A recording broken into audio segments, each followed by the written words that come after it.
यहाँ काशी में महादेव के पुनः प्रवेश, माता आदिशक्ति और महादेव के संयोग के साथ प्रथम पूज्य गणेश जी के भव्य हेरंब रूप के दर्शन प्राप्त कर आप सभी धन्य हो।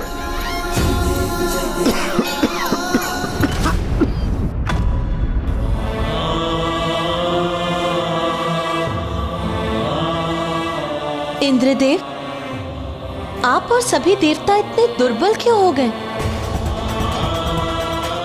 क्या कारण है इसका? दुर्गमासुर, दुर्गमासुर।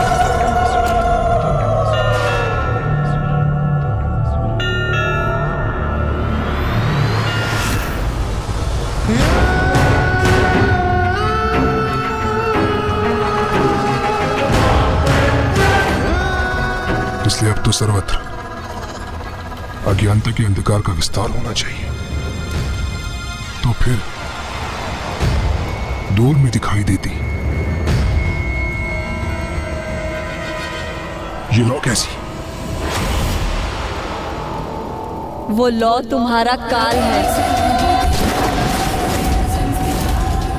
तुम्हें दिखाई देने वाली वो लौ उनकी आशा की प्रतीक है जिनकी आस्था अच्छाई में है, और इसीलिए तुम्हारे सर्वनाश की सूचक है। शांत, शांत हो जाओ तुम।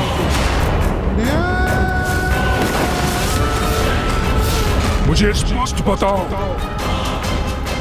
कि ये लौ कहां से उत्पन्न हो रही है? बताओ वेद माता। वेद को संसार से लुप्त करना चाहते हो और वेद से ही प्रश्न कर रहे हो? महान असुर हो ना तुम, यही विश्वास है ना तुम्हारा? तो जाओ और जाकर ज्ञात करो कि क्या है वो लौ। मैं अपने प्राण त्याग दूंगी, किंतु तुम्हारे प्रश्नों का उत्तर कदापि नहीं दूंगी। तो मुझे कम आंकने की भूल मत करना, क्योंकि मैं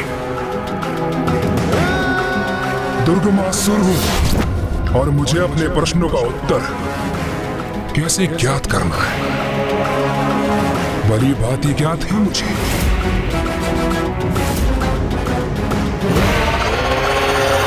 माँ, आप बिना अपनी पलकें झपकाए पिताश्री की प्रतीक्षा में व्याकुल अवस्था में थे। कदाचित इसलिए आपको ये ज्ञात नहीं माँ कि इस अंतराल में दुर्गमासुर ने कितना आतंक उत्पन्न किया है। माँ, दुर्गमासुर ब्रह्मलोक से वेद माता का अपहरण कर उन्हें अपने साथ ले गया है।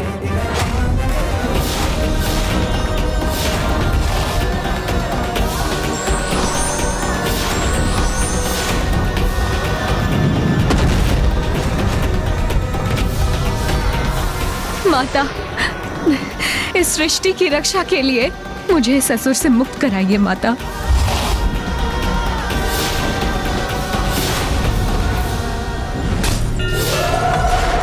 वेद की देवी का हरण कर लिया दुर्गमासुर ने। स्वामी, इतना कुछ घटित हो गया, तो फिर उस दुष्ट दुर्गमासुर का वध क्यों नहीं किया आपने? मेरे प्रिय भक्त को यातना पहुंचाने का दुस्साहस कैसे किया उसने? महादेवी दुर्गमासुर का वध करने में अक्षम है देवी।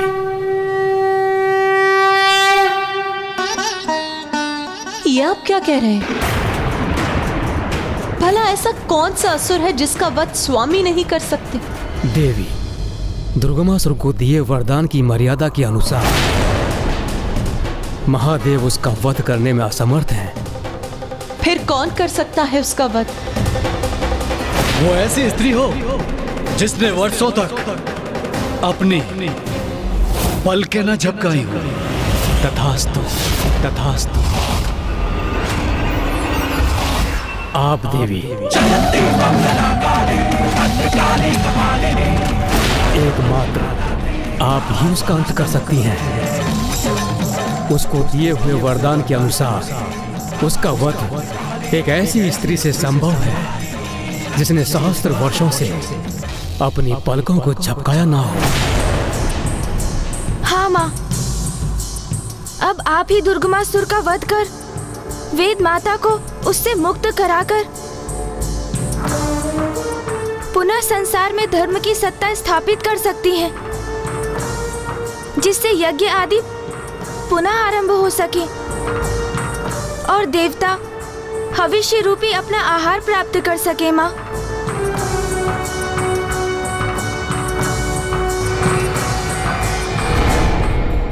महेश्वरी, दुर्गमासुर के वध के लिए आपको विंध्याचल पर्वत पर जाकर अपनी संपूर्णता को उजागर करने हेतु तपस्या करनी होगी।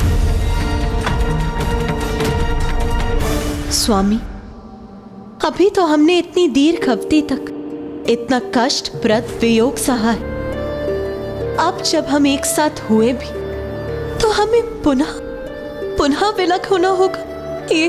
ये हमारी कैसी नियति है स्वामी। किंतु ज्ञात है मुझे कि यही जगत कल्याण के लिए आवश्यक है और मैं अपनी इच्छा को अपनी संतानों और भक्तों से ऊपर नहीं रख सकती। सत्य है माँ, संसार की भलाई के लिए बहुत कष्ट सहती हैं आप।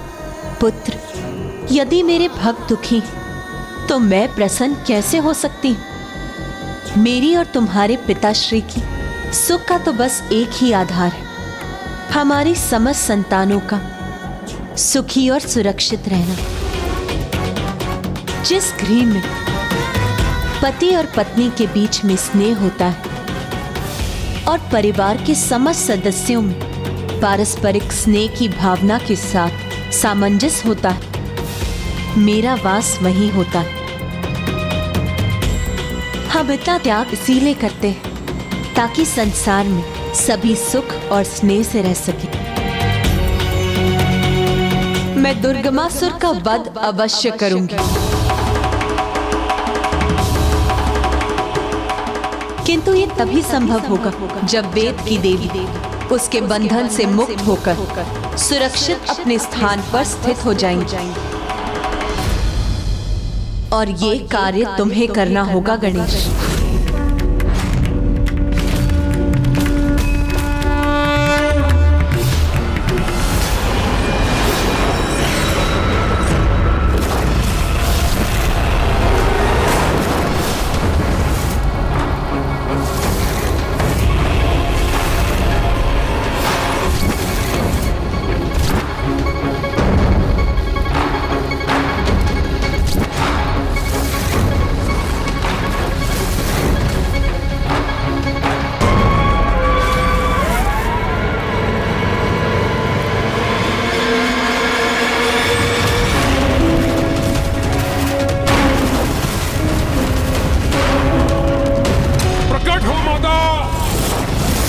दर्शन दो माँ, माँ दर्शन दो, दर्शन दो माँ। हे माँ,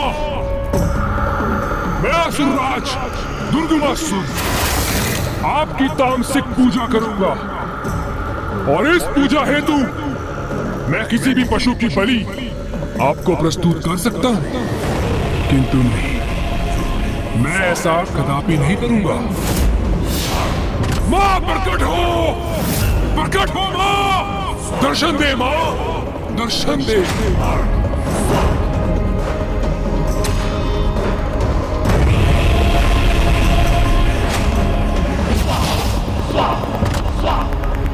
उचित है माता, तो फिर मैं स्वयं की बलि देता हूं।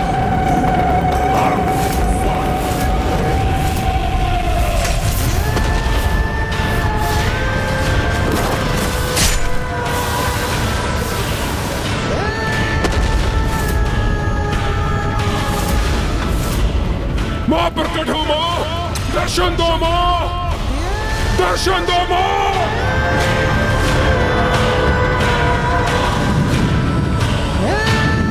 उचित है माँ, तो फिर मैं स्वयं को ही खंडित करूंगा। मुझे दर्शन दो माँ,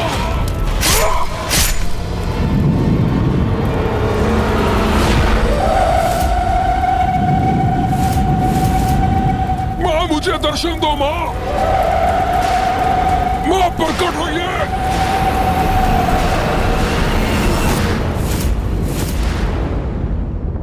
मैं क्षमा चाहूंगा माता, किंतु यदि मैं वेद माता को दुर्गमासुर से मुक्त करा सकता तो बहुत समय पूर्व ही ऐसा कर चुका होता माँ। किंतु मैं तो क्या, फूफा जी के वरदान के कारण कोई भी देवता दुर्गमासुर के समक्ष नहीं टिक सकते। किंतु अब तो आप वेद माता को दुर्गमासुर से मुक्त कराने का दायित्व मुझे ही सौंप रही है माँ। ये कैसे संभव होगा माता?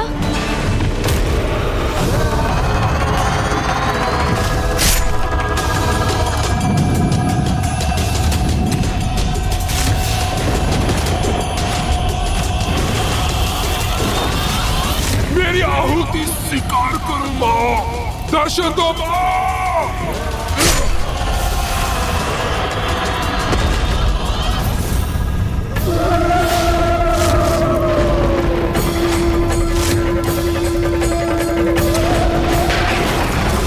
जब दुर्गमासुर मेरे सम्मुख होगा तब मेरे क्रोध का आवेग अपने चरम पर होगा और मैं अपनी क्रोधाग्नि से भस्म करूंगी उसे।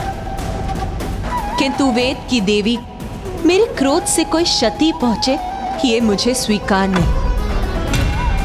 इसीलिए मैं उन्हें वहां से मुक्त कर सुरक्षित देखना चाहती हूँ।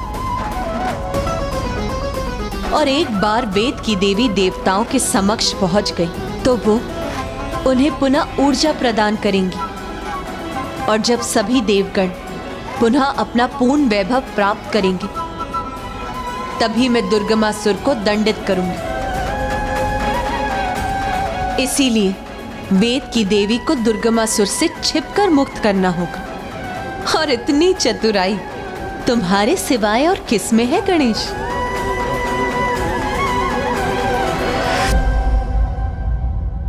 किंतु इस कार्य में तुम अकेले नहीं होगे पुत्र गणेश। मेरी शक्ति तुम्हारे साथ जाएगी।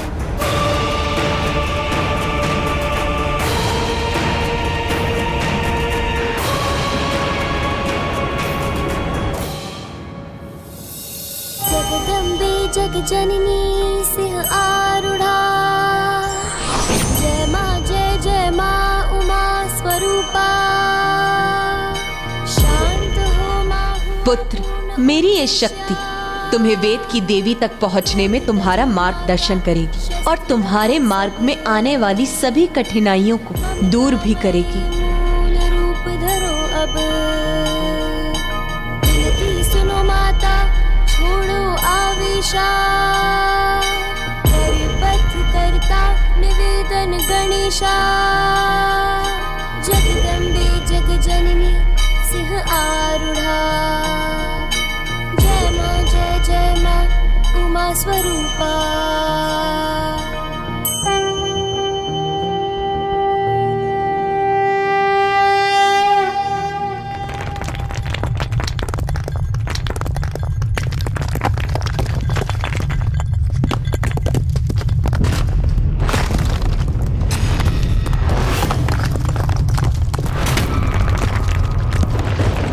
सावधान पुत्र, सावधान पुत्र।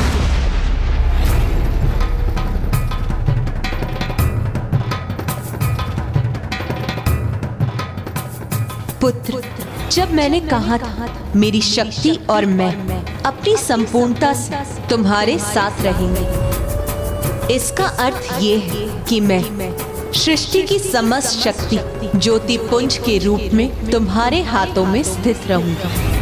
और ऐसा मैंने इसीलिए करा क्योंकि वेद को लौटाना आवश्यक है, क्योंकि यदि वेद नहीं तो सृष्टि नहीं। किंतु माता, आपकी शक्ति इतनी सहजता से कैसे मध्यम हो सकती है? मेरे लौ की यही प्रकृति है पुत्र गणेश। उस लौ में मेरी शक्ति होने के उपरांत उस पर जल और वायु दोनों का प्रभाव होगा। इसीलिए सावधान रहना पुत्र। इस दीपक की लौ को कभी बुझने मत देना। माँ, मैं इस लौ की रक्षा करने हेतु अपने प्राण भी न्यौछावर कर दूंगा, किंतु इसे पूछने नहीं दूंगा। हे माँ, प्रकट हो माँ, दर्शन दे माँ। उचित है, आप मेरी पूजा और मेरे बलिदान से प्रसन्न नहीं है ना, तो मैं स्वयं अपने शीश की आहुति दे देता हूं। माता, दर्शन दे माँ, माँ प्रकट हो माँ, माँ दर्शन दे माँ,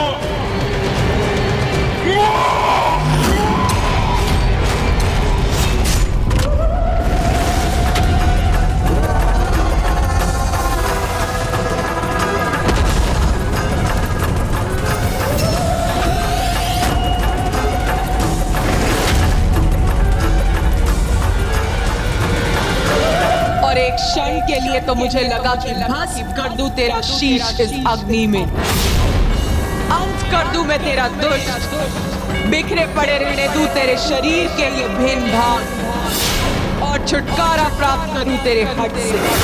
अरे क्यों बार बार निश्चित पूजा कर जागृत करता है अंधकारी शक्तियों को रे? जाओ पुत्र, मेरी दीपक की लौ तुम्हारा मार्गदर्शन कर तुम्हें वेद की देवी तक पहुंचाएगी।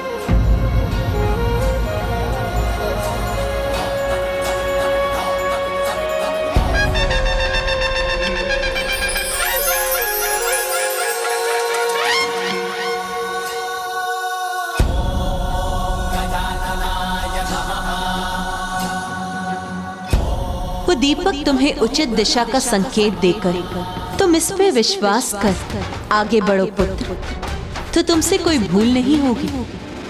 अब मुझे आज्ञा दीजिए माँ।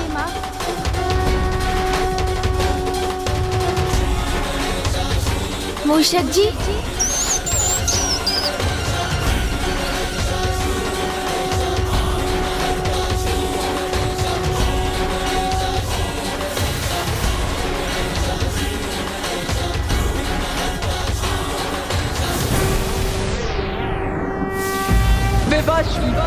नियमों से बंधी हूँ मैं, अनुष्ठान यदि उचित तो मंत्रों की अनुष्ठात्री देवी को दर्शन देने आना ही होगा। और तू दुर्गमासुर, तुझे मेरे सिवाय किसी और अधिकारी देवी को बुलाने में रुचि नहीं होती है क्या?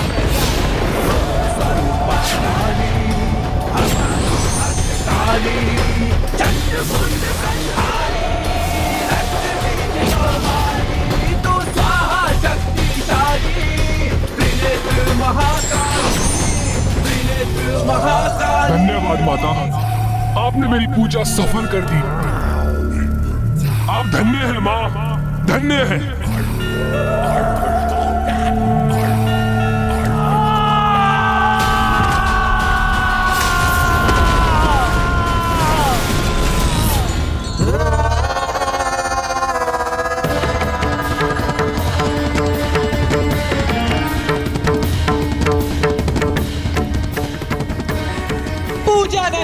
निश्चित पूजा है ये, तांत्रिक पूजा का विवश किया है तूने मुझे।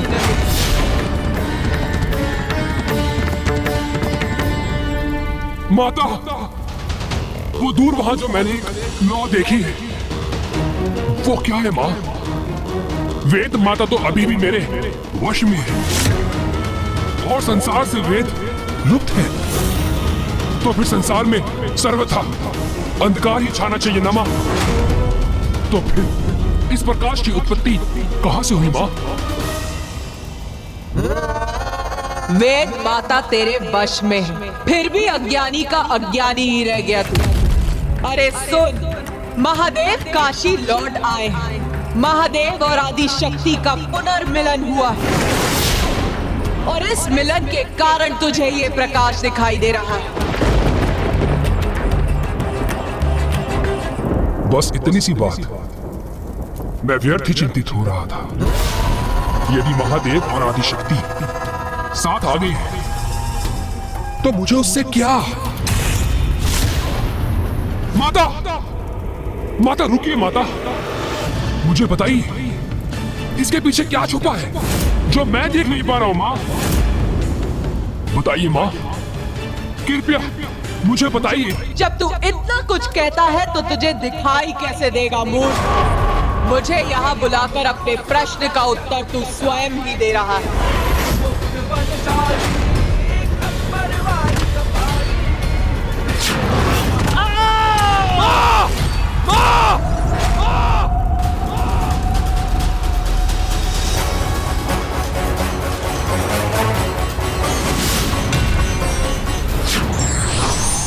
माता, माता मुझे बता दीजिए इसमें मेरे लिए क्या संकट है?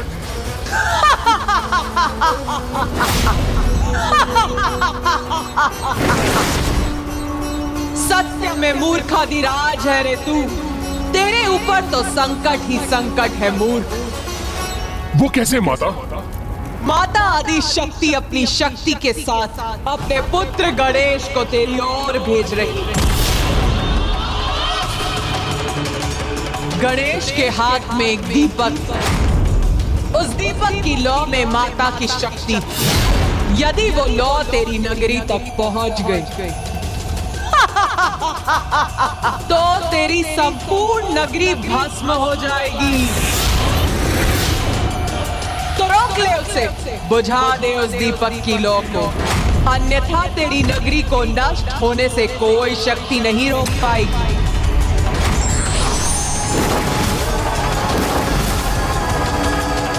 भक्त कैसा भी हो, ईश्वर कभी उसका अहित नहीं चाहते, अपितु उसे उसकी भूल का आभास कराकर उसका मार्गदर्शन करते हैं।